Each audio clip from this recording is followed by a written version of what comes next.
दुनिया जंग के साए में जीने को मजबूर हो गई है। इजराइल हमास की जंग जारी है। इजराइल ईरान की जंग कभी भी दोबारा छिड़ सकती है। रूस यूक्रेन की जंग का कोई अंत नजर नहीं आता। आर्मेनिया और अजरबैजान भी आपस में लड़ चुके हैं। चीन और ताइवान में जंग के बादल छाए हुए हैं।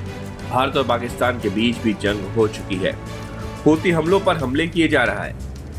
अमेरिका भी जहां मौका मिलता है वहां बम गिरा देता है। ईरान और इजराइल की जंग में अमेरिका ने अपनी मौजूदगी दिखा दी। कुल मिलाकर साल 2025 दुनिया के लिए तनाव और युद्धों का साल बन चुका है।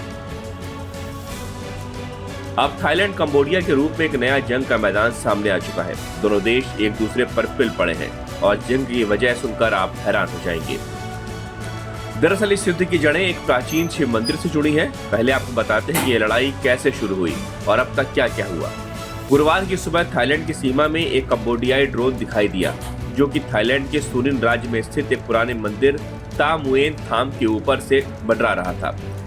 कुछ ही देर बाद थाई सैनिक ने देखा कि 6 कंबोडियाई सैनिक हथियारों के साथ थाईलैंड की सीमा में घुसे हुए हैं। दोनों पक्षों में तनातनी बढ़ी और सुबह 8:30 बजे कंबोडियाई सैनिकों ने फायरिंग शुरू कर दी।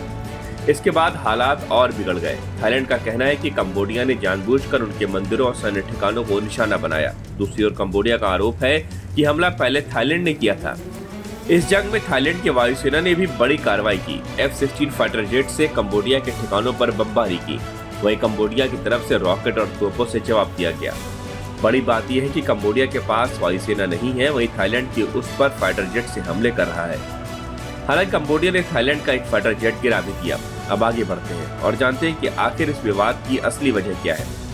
इसके लिए हमें इतिहास में जाना होगा। असल झगड़ा एक मंदिर को लेकर है, जिसे प्रिय विहार मंदिर कहा जाता है। ये मंदिर भगवान शिव को समर्पित है। इसे 11वीं सदी में खमेर सम्राट सूर्यवर्मन ने बनवाया था। ये मंदिर कंबोडिया के प्रिय विहार और थाईलैंड के सिसाकेट राज्य की सीमा पर स्थित है। 1962 में अंतर्राष्ट्रीय न्यायालय ने इस मंदिर को कंबोडिया का हिस्सा बताया था, लेकिन इसके आसपास की 4.6 वर्ग किलोमीटर जमीन को लेकर विवाद बना रहा। दोनों देश इस जमीन पर अपना हक बताते हैं। बात यहीं खत्म नहीं होती। 2008 में जब कंबोडिया ने इस मंदिर को यूनेस्को वर्ल्ड हेरिटेज साइट घोषित करवाया, तब थाईलैंड ने इसका विरोध किया। इसके बाद 2008 से 2011 के बीच कई बार दोनों देशों की सेनाएं आमने सामने आ चुकी हैं। इस मंदिर में आज भी शिवलिंग है और हर हिंदू की आस्था से जुड़ा हुआ स्थान अब राजनीति और राष्ट्रवाद का प्रतीक बन चुका है। वो मंदिर जिसने सैकड़ों साल तक सिर्फ पूजा और शांति का संदेश दिया, अब दो देशों के बीच संघर्ष का केंद्र बन गया है।